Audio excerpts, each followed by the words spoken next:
Hey everybody, I hope everyone's doing well. My name for this channel is Insignificant Man, and I've made some recordings. Wasn't quite sure what to do with them all, so I thought I'd make a channel on YouTube and convert the audio, add a little video, and maybe pass on some information, or at least just bring some information to light that maybe other people are curious about and were wondering about. Or if anything, somebody else out there is thinking the same way I am. So these recordings are for whoever wants to listen, but they're my recordings I made and I'm sharing them with whoever. So there we go. The reason why I'm doing this and what exactly I'm trying to do. So what I'm trying to do is bring to light what I've found to be some very important information along the lines of mainly Christianity, Protestant Christianity, being that's my main background. And this would also pertain to Catholics as well as Islam with Muhammad and the Jews, so Judaism.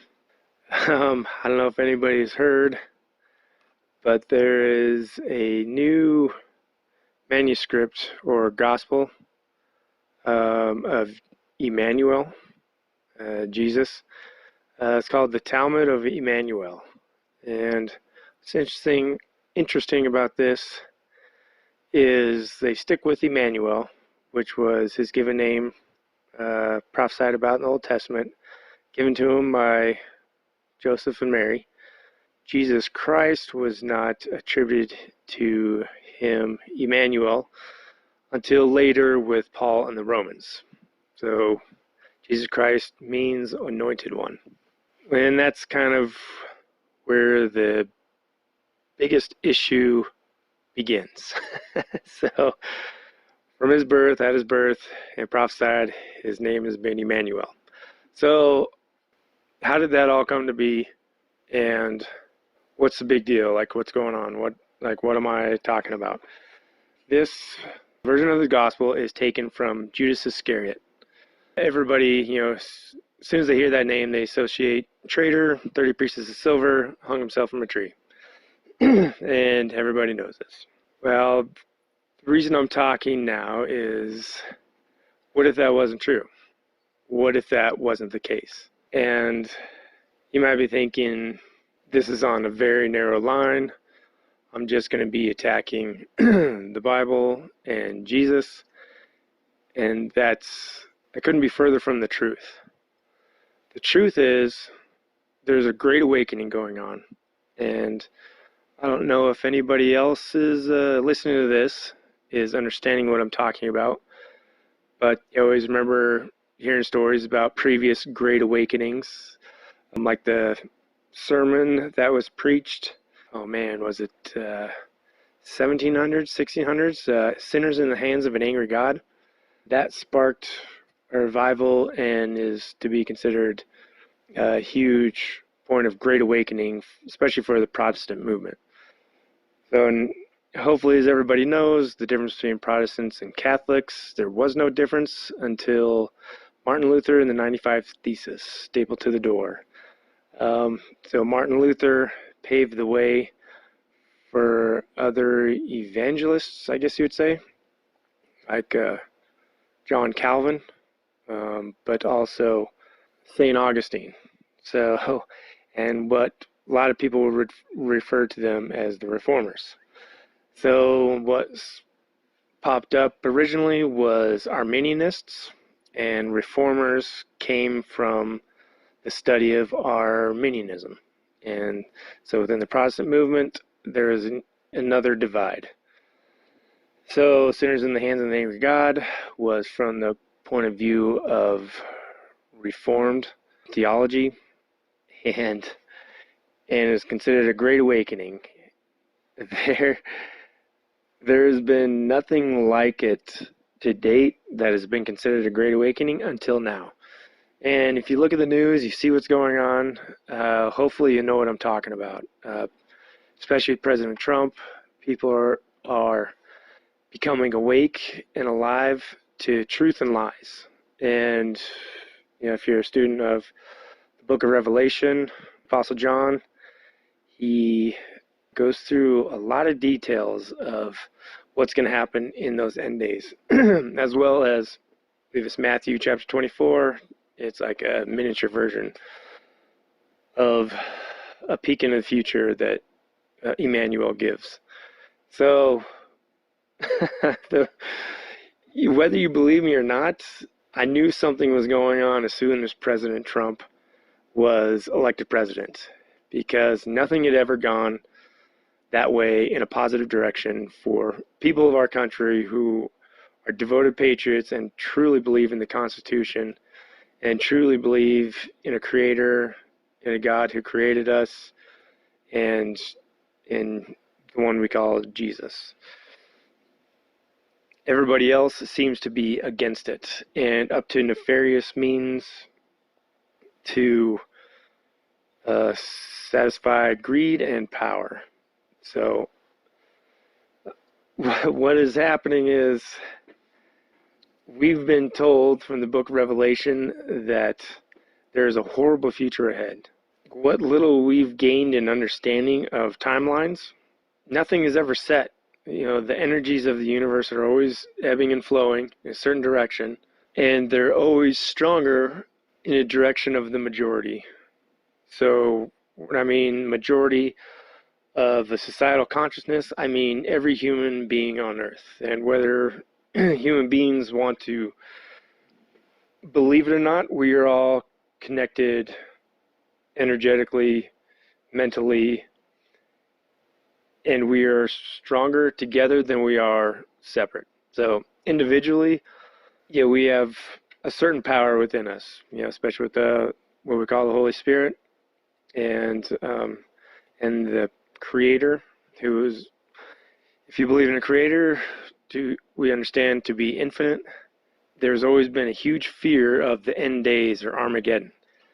There's been a huge fear that's from a text that nobody understands, from a perspective in the past we've never understood. We've never had the collective knowledge and understanding of the sciences, and even if you understand the corruption in our political society, you'll understand the corruption in the scientific community as well. So we're always trying to get to the truth on that avenue as well. Personally, my definition of science, people want to call science its own religion, it can be. Personally, I believe science is just one way of discovering how the universe works. How the Creator created everything, said, let there be light. So everything comes from light, everything comes from vibration.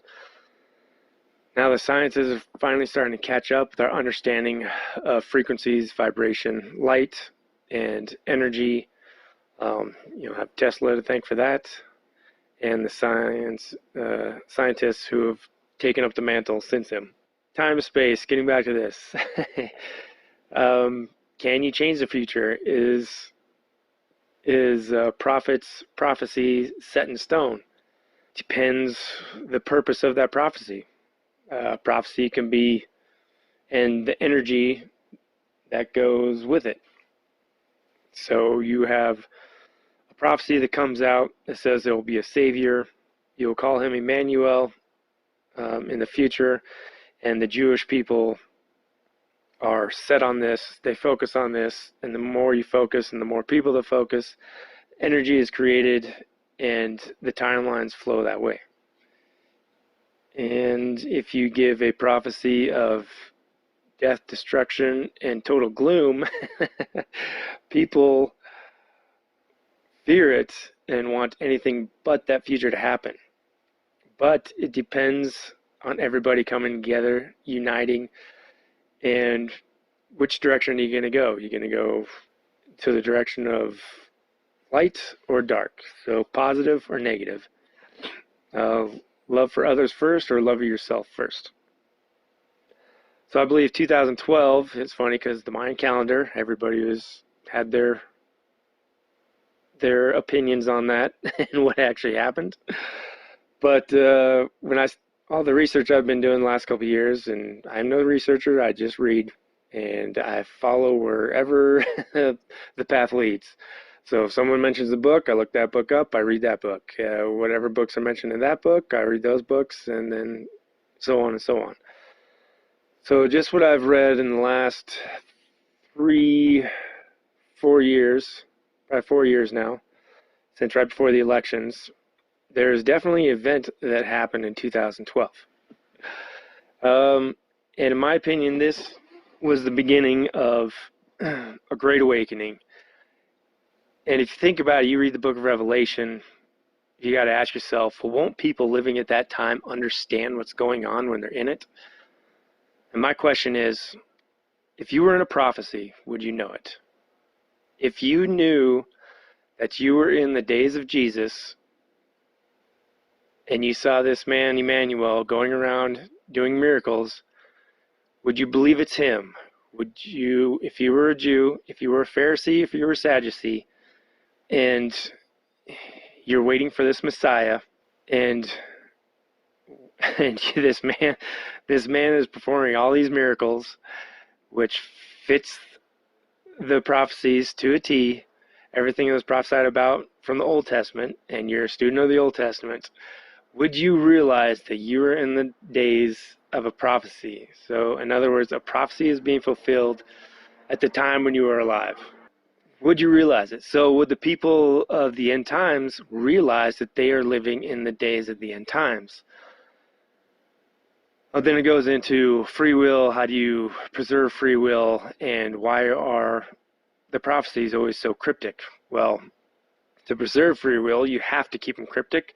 Otherwise, you're showing your hand and you're taking away free will, which means everybody's chance to make choices on their own based on the information they have right then and there, not because of someone told you what's going to happen in the future. So if someone tells you what's going to happen in the future, they're in a way taking away some of your choices.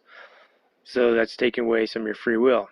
So the beings of this universe that are the farmers, Emmanuel always referred to the farmer going out to the field and tilling the field. Well, the humans were the crop, and the farmers are what we call the angels.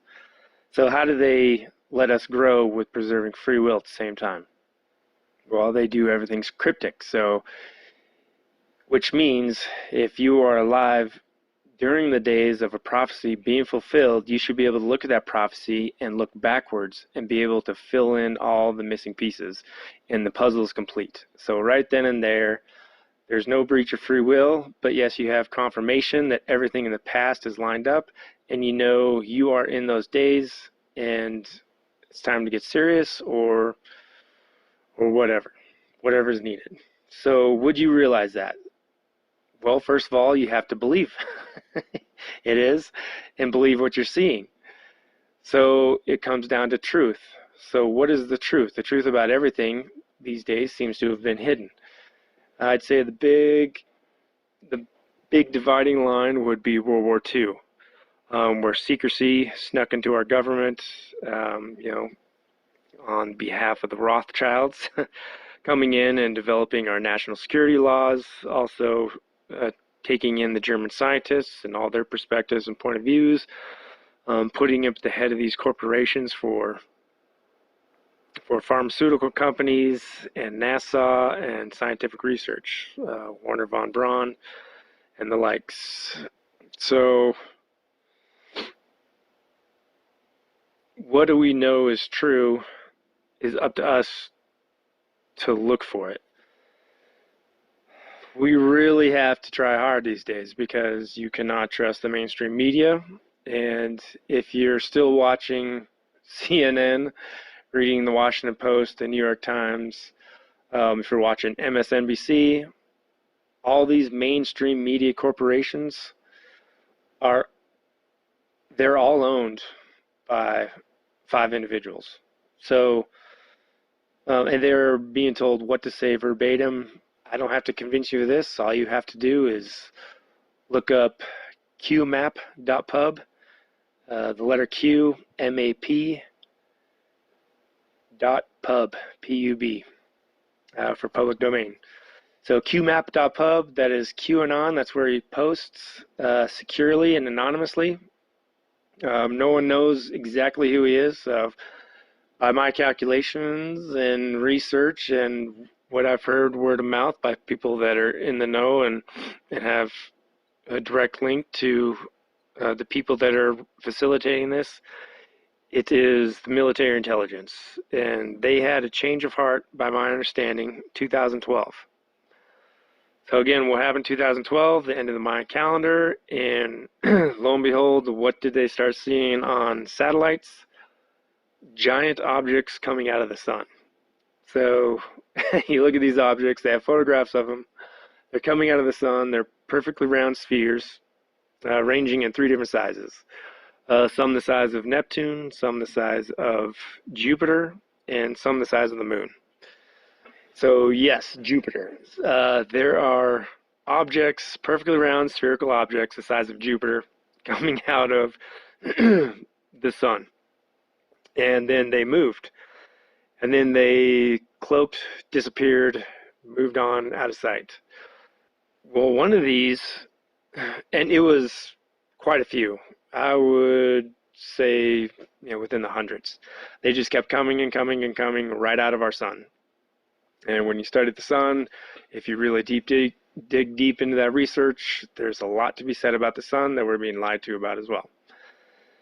So these objects came out of the sun, circled our solar system around our planet, and one of them, about the size of Neptune, approached the Earth pretty closely, and there is a planetary defense laser in this case that was used. And if anybody is unaware of this, our science on our planet has evolved exponentially since World War II, and it's being kept a secret.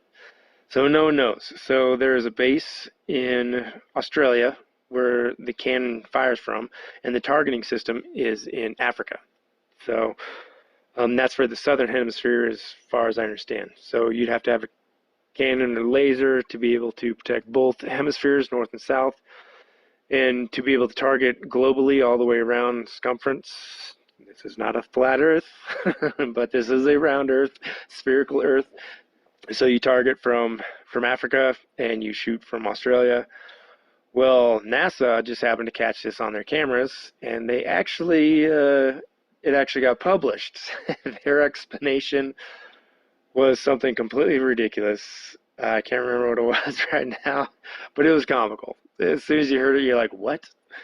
This laser from the Earth shot out into space at this object. It was the size of Neptune, and it was cloaked, but they had it on their sensors, so they decided to fire on it. Well, it lit up, and it lit the circumference of the object so you could see it, even though it was cloaked. It absorbed all the laser, didn't explode, and then the laser stopped shooting it. It redirected that energy right back to the source and destroyed the weapon. And right at this point, quite a few individuals around the planet were having encounters with certain types of beings that were contacting them through dreams or physically. And Corey Good, Corygode, if nobody knows this name or has heard of this name, you need to look him up. Cosmic Disclosures is on internet channel called Gaia, GAIA.com, and start at season 1 and go through. It'll explain it all. So the interesting thing is, well, who fired? So who owns these bases? Who is keeping all these secrets? Well, when you read the book of Revelation, it's pretty clear. There's good side and bad side. And the bad guys are in control, and they're persecuting Christians. They're killing them. They're kidnapping people, slave trade, sex slavery, you name it. drinking blood, devouring blood. So the harlot and the beast, right?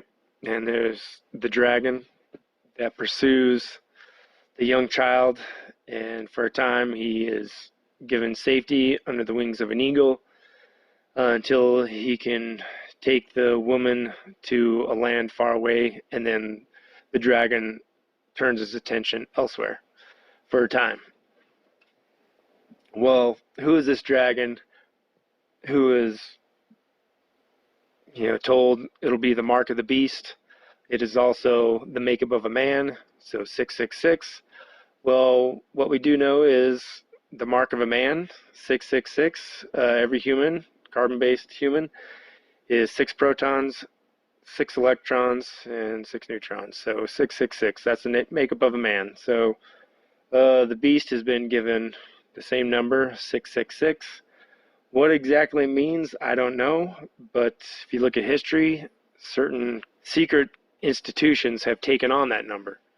Illuminati is probably the first one that comes to my mind. The next is big tech companies like Google and others using their 666 symbolism in their main Google symbol, as well as Hollywood and the use of their hand gestures, 666 and the triangle.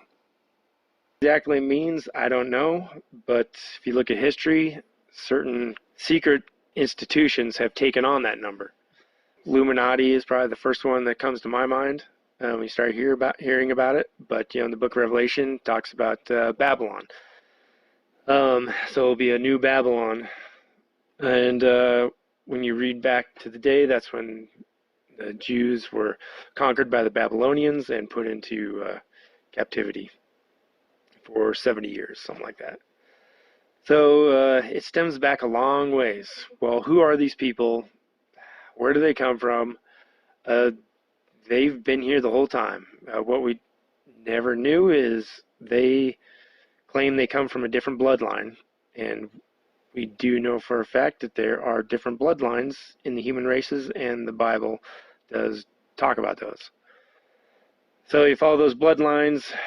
Not a whole lot of people keep up on their lineage these days, but these people that took it very seriously thought themselves higher beings, higher consciousness, intelligence, and you'll find that by the ones who are seeking power and control.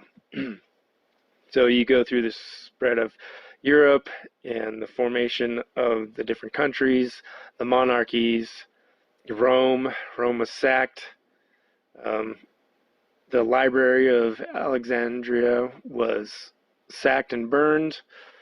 And yes, it was, but we know now that nothing important was destroyed in that library. It was all emptied by the Romans, and they fled with it to Great Britain. Later, the formation of the Catholic Church, by Rome, the church helped preserve all that stuff as well. And all that stuff you'll find in the basement of the Vatican. And they've been hiding all kinds of stuff as well. So this lineage crept its way into the Vatican, into the monarchies like Great Britain, Spain, and you'll find that they'll keep very good books on where they come from. So then the Rothschilds, the history of those families, the bankers collecting money, and they've just built up their wealth from way back in the day and just kept collecting. And if you want to know who the beast is, that is your best puzzle piece that fits. They essentially started up, the Illuminati, keeping secrets as well. It was told that it's fake, but it's not fake. It's very ritualistic, very real. The Masons, they also have a secret sect, and they keep a lot of secrets as well. Are they as bad as the Illuminati? Remains to be seen, but anybody that keeps secrets from their fellow man is most likely not on what you would call the good side. Then you have the different continents. So on every continent, the 7 hills, the 7 horns that the crowns rest on. So these are 7 hills, while we have 7 continents. You can kind of figure it out from there, which means there's a head of the beast on each one of these continents, and they are working together for the same goal, and they have been for a long time. They're very wealthy, and they're the ones that are controlling everything. They controlled all the technology developed since World War II in their corporations and the military-industrial complex as well, and private contracting companies, and they've kept it all themselves. This is all starting to be exposed. But first, we have to expose the corruption in our government, which is what Trump means by the swamp. And how do you go about cleaning the swamp? Well, how do you go about fixing an economy? Well, you have to make changes, permanent changes. You have to put people in charge that you trust. And about 7 years later, you'll start to see the positive changes in the economy. So why would it be any different with draining the swamp? So if you want to drain the swamp, you have to target the people that are against you, that are against the Constitution, that are against the people. And you have to figure them out. People are sleepers. They have cells. They're well embedded. And this is all by design, starting with the formation of the CIA. The CIA was formed after World War II. The head of the formation of the CIA was the Dulles brothers. You might know us by Dulles Airport in Washington, D.C. One brother was a senator, and one brother became the head of the CIA. Even President Truman refused to put him at the head of the CIA for a long time, but he eventually worked his way in. And the individuals that they used to start the CIA, where they got the idea from, were the SS Germans that they had captured. So they were supposed to be kept out of this country by order of Truman, and were supposed to be executed for war crimes. Dulles arranged it where they did not have to kill them, and they brought him in anyways because he wanted their contacts. All the contacts they had established in Europe, he wanted, and the life of the secret spies for America pretty much began then as the CIA. They took over for the FBI. They all know Hitler wasn't killed in World War II. The FBI, as you'll know, there's a show on TV now, about 3 seasons. They chase possible directions Hitler could have gone afterwards. They tested the DNA of Hitler's body. It was actually the DNA of a woman, so it wasn't even him. Then come to find out, the FBI knew this from the get-go, and they tracked him through Spain to Argentina. So down to South America. If you go down to South America, there's still a huge Nazi German culture there.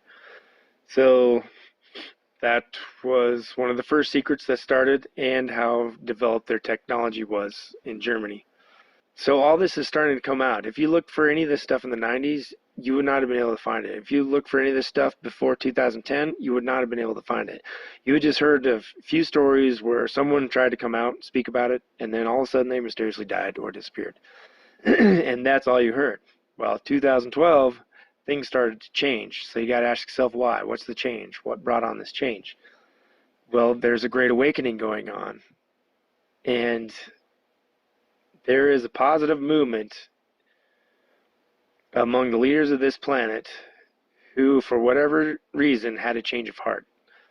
They realized what these Illuminati types, the beast types, which are Luciferians by worship, so they believe Lucifer is the bringer of light. They do everything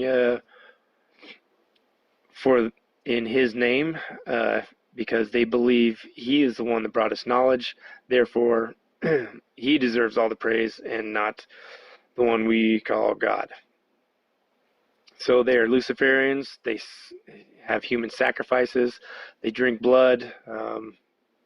Get a little drug called, not a little drug, but a drug called adrenochrome, which is in the blood. They love extracting this from babies at birth.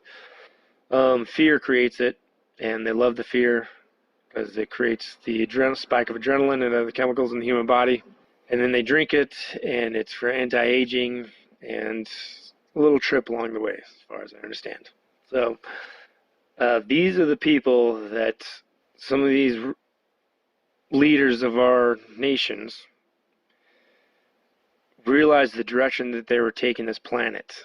So, i.e., the Obama administration and every administration before that. People might not like this, but Barack Obama, Bill Clinton, Bush Jr., Bush Sr., and Reagan are all in this group, and you'll know them all as the New World Order.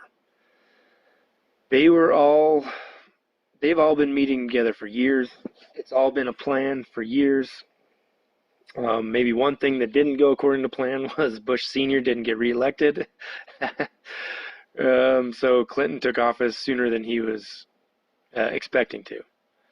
But yes, they've all been working together, and just when you think the military is in on it, they were. The military-industrial complex President Eisenhower warned everybody against in his famous speech.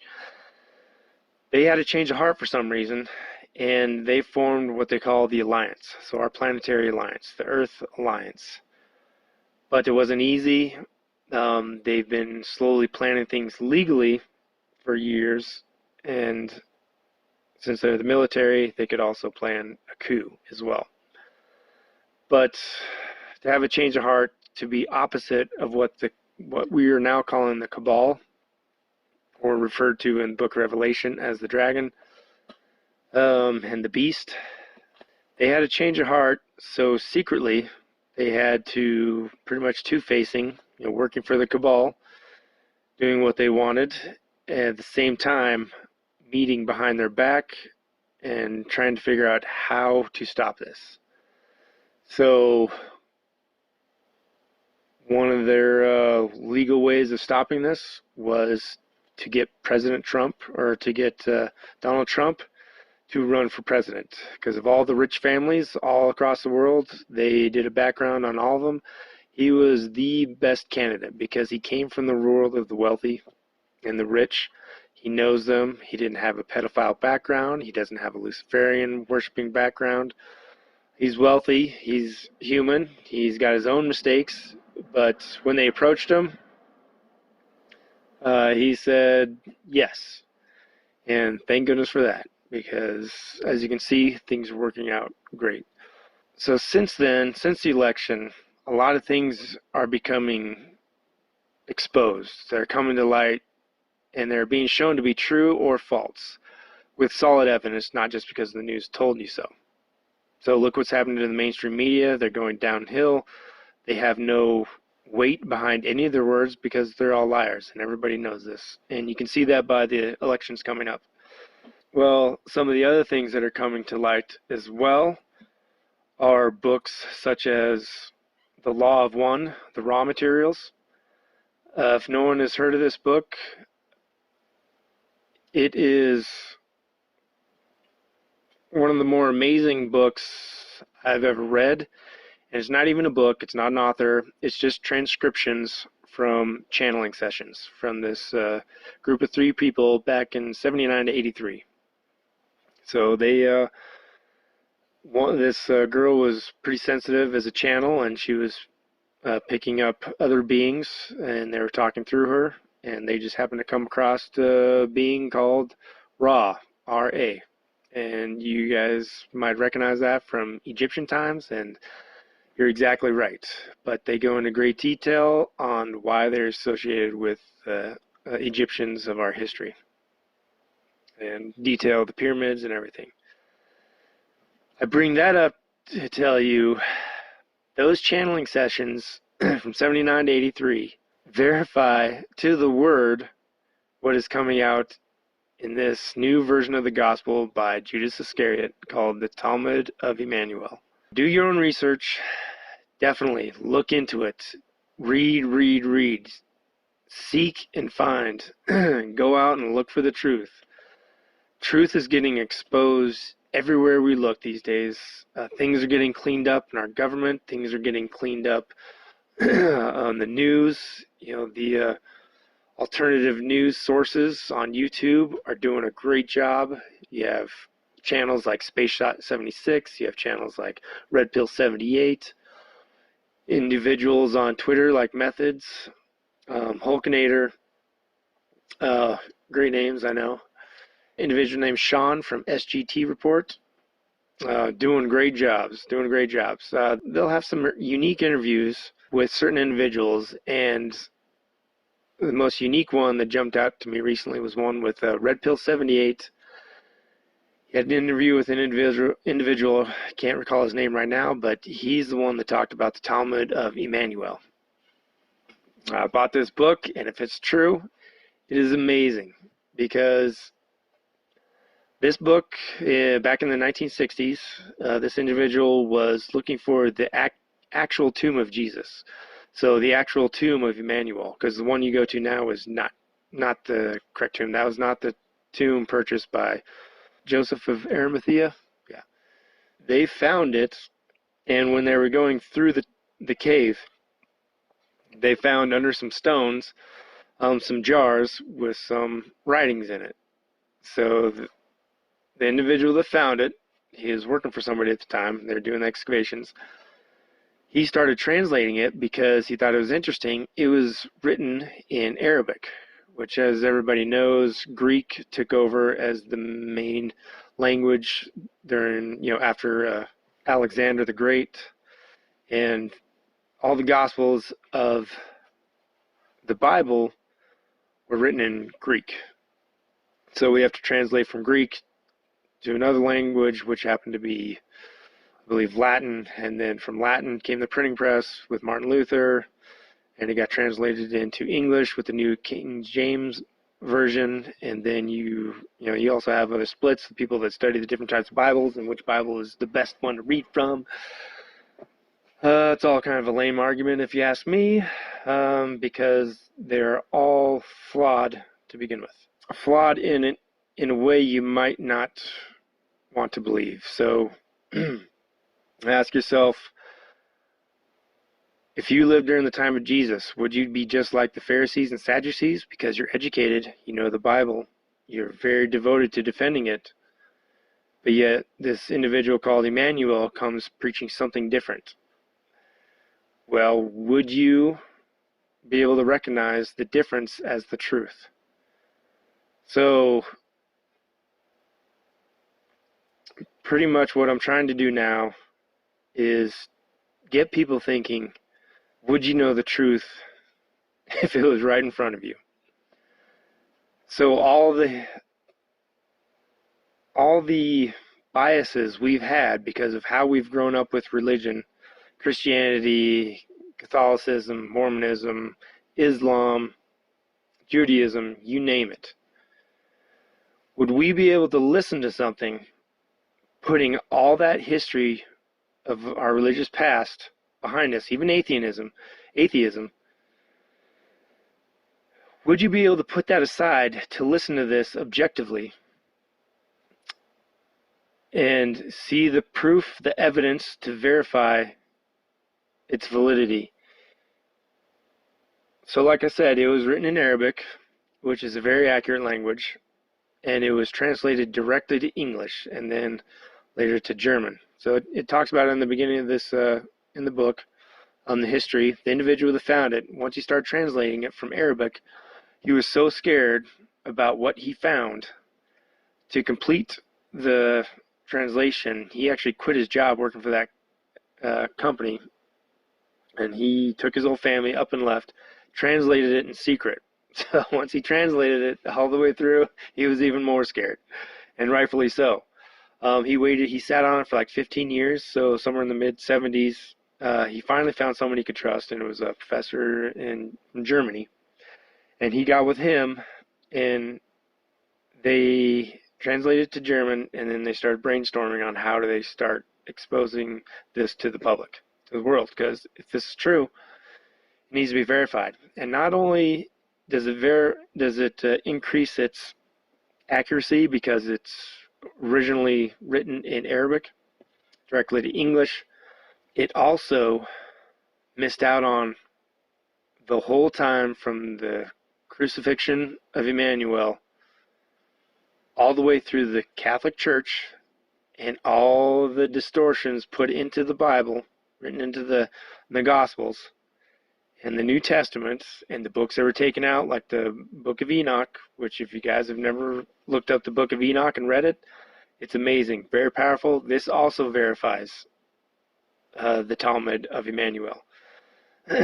Talking about the angels and the beings that are higher than us, that have come from outer space, that have seeded us on this planet. So not only is it being translated for more accurate language, it was untouched and undisturbed the last 2,000 years by anybody that would want to hide the truth. And that's what made it so powerful. And when you read it, you'll understand why. It matches up exactly, like I said, word for word, with these channeling sessions with the beings called Ra, which these three people did an amazing job. All they did was take cassette tape recordings of all their sessions, and then they transcribed it. So it's all just transcriptions. Maybe of book 5, they kind of give their opinions and write-ups on their experience, their thoughts of the whole experience. But other than that, all it is transcriptions. When you read these two together, your eyebrows are going to jump off your forehead, and it's going to offend you if you've had a strong religious background, because you're going to want to scream, "It's not true."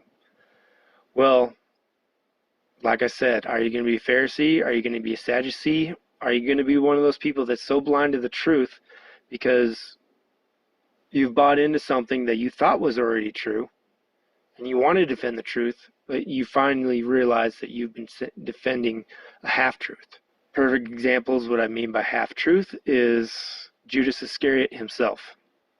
Judas Iscariot, according to the Talmud of Jmmanuel, did not die. He did not hang himself. His name was very similar. It was the head Pharisee's son. So his son's name was Jude, not Judas, and the last name sounded very similar to Iscariot. So that was part of their plan. When they go to arrest Jesus in the garden, it would be Judah, the son of the Pharisee, is the one that went up to kiss Jesus, to kiss Emmanuel on the cheek, and they blamed it on Judas because their names are very similar. And if anybody thinks about human nature, and if they were going to be on the bad side of things here, you would do something devious just the same. And so it makes complete sense that that was part of their plan, was to discredit him, not only with spreading lies, but also his own people were turning on him. So that's why they blamed it on Judas. Judas Iscariot lived a full life, what I understand, and did not hang himself. So that's one example of a half-truth. Yes, Judas was a follower of Jesus. He was a disciple. And yes, he did steal. He was stealing from the purse. And this Talmud goes into describing what Jesus did about it. So according to the manuscript, Jesus takes Judas alone for 3 days and just like has a heart-to-heart with him for 3 days, showing him the difference between right and wrong. And from then on, Judas was right by Jesus' side, right by Emmanuel's side the whole time. Another interesting fact, out of all the disciples, Judas and Emmanuel were the only literate people in the group. So another thing that makes this more accurate is Judas himself was writing everything down as it was happening. The rest of the Gospels were written after the fact from memory, many years later. And you can see how a few little details would get changed. It's not to judge any of the disciples because they did amazing work, but it's just to bring to light just the small little half-truths that have worked their way into the scriptures that just need to get adjusted. And that was the whole point of what Emmanuel was doing. And what he felt he could do is show people those little discrepancies and get them fully on the path of truth. It's harder than you might think. So how do you go about doing that? How do you go about spreading it and knowing that people are going to hate you for it? So it does describe Judas writing everything down as it was happening. And then at one point, his manuscripts were stolen. And the Jews, the Pharisees, Sadducees, they're the ones that stole his writings. So Jesus encouraged Judas to write down again what had been stolen. He encouraged him not to give up on all he had accomplished, so he wrote it all back down with Jesus there in his presence as a source to fill back in what has already happened. And it doesn't take away from the miracles. It doesn't take away from the fact that he died on the cross. He gave his life so everybody might believe him. That is all true. So nothing in this book takes away from Jesus, in my opinion, at all. But he makes it very clear of his true nature and divine nature. And it's going to surprise a lot of people. So are you going to be able to take it? Can you handle it? And what are you going to do about it? Are you going to look into it yourself? Are you going to hear this and say, I don't want to hear anymore? This guy doesn't know what he's talking about. You have every right to do that. But if you want to know more, I'll be talking here and discoveries these last couple of years I think are very important. And I think if I don't put them out, it would be no difference than keeping a secret to myself. So people need to know, and I want people to know, because there's nothing I want more than to see this whole planet united as one, in one thought, in one power, in one belief, and in one truth. And that is what Jesus described. Our Creator is love. And that is what needs to, that is what's coming out. That is what's creating this great awakening, is love. People are understanding love, and it's getting understood more and more every day. So there's two types of love. There's love of self and love of others. What are you going to decide to do? Every day, every moment, every instant in your life, every time you have to make a choice. You can make a selfish choice or a selfless choice. So are you going to love selflessly, or are you going to love yourself? One leads to a positive, bright future, and one leads in the opposite direction. And not to judge anybody the opposite direction, because as you know, the book of Revelation, let those who do good continue to do good. Let those that are holy continue to be holy. Let those who are evil continue to do evil. As well as be either hot or cold, but if you're lukewarm, I will spit you out. What does that mean? Hot or cold? Well, just a lot of people in the Christian community I've heard, well, that just means, be drastically different. Absolutely not. It means be completely evil, or be completely good.